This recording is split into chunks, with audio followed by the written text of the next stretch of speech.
Now, following this announcement, we know there will be many questions that you have. So, joining us live for his take on these surprising cabinet changes is political analyst Peter Wickham.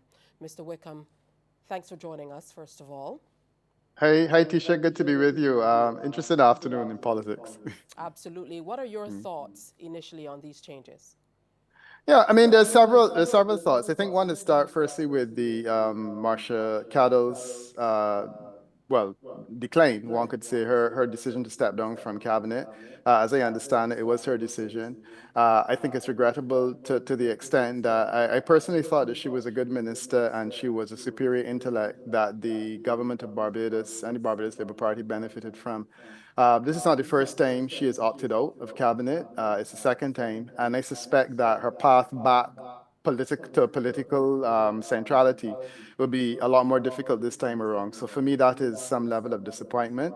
And as Prime Minister wished her well, I also wish her well in terms of what future she has. My sense is that she has given a commitment to the Barbados Labour Party, and I think that the likelihood of her moving from there is quite low. So she will now join Sonia, Dr. Uh, former Minister of Health, on the backbench, and I think that the two of them will be people who have an interest in politics, a commitment to the BLP, but are just not frontline ministers at this point in time. The other interesting development would be Corey Lane. Corey Lane is a young, one could say a young Turk in politics, and I think he has a bright future.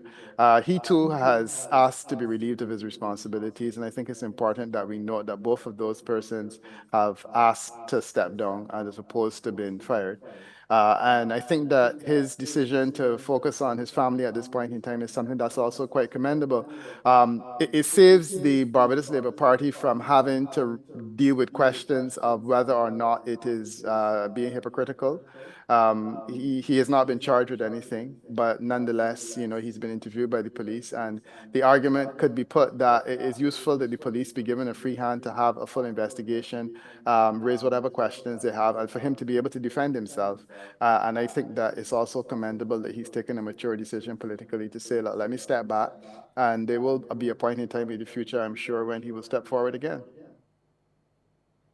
There's also been a new appointment in Jonathan Reed, who's coming from working within the Prime Minister's ministry to taking on a senatorial position and moving into a Mhm. ministry. Your thoughts? Yeah, it's interesting. Jonathan Reed is not well known to the public. I certainly don't know the individual. I've not met him more than once, and I think that we now will have to get to know him better. I don't think that Jonathan Reed is a political aspirant in the future. I don't expect to see him running for a seat. It sounds to me like a technical appointment where he has a specific technical task to do, and he will now do that as a minister. Certainly, congratulations to him as a young person who seems relatively new to politics. And I think that he will approach the task in somewhat more of a technical way. And I think that is essentially the way that I appear to be pitched. I don't think that he politically is expecting to run for a seat in the next election. I don't expect to see his name appearing on any list like that. But, government from time to time will need to build up the capacity in terms of technical expertise, people who are not political, but they will need to call upon in that regard. The other interesting development would be the promotion of Senator Chad Blackman, who appears to be one of the rising stars in politics. He has now been given a pretty heavy lift in the Ministry of Education. The Ministry of Education is a place that political aspirants can grow. Prime Minister Mottley was there. Deputy Prime Minister Santia Bradshaw was there.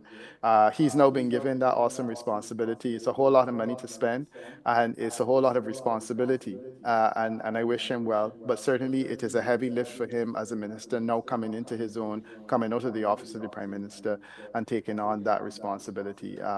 The question as to why the current minister, the former Minister of Education, was removed, I think is a reasonable question that people will ask. To my mind, Prime Minister Mottley has appeared to change major ministers within the 5-year period that she has been in office. And already we've seen health, foreign affairs, transport and works, all of those ministries have changed. I suspect the only reason why education hasn't been changed so far is because there have been so many people calling for her head in the opposition, and the prime minister naturally would not want to give the impression that the opposition is running the government. So I think that the opportunity was taken to do what was done in relation to some other ministries, essentially to take a fresh guard and to give someone else an opportunity to do the lifting in education. And we wish him well we wish her well in her new portfolio, which appears to be something similar to what she would have done in the past before she became education minister. All right, thank you so much for sharing your opinion with My us, pleasure. political analyst Peter Wickham.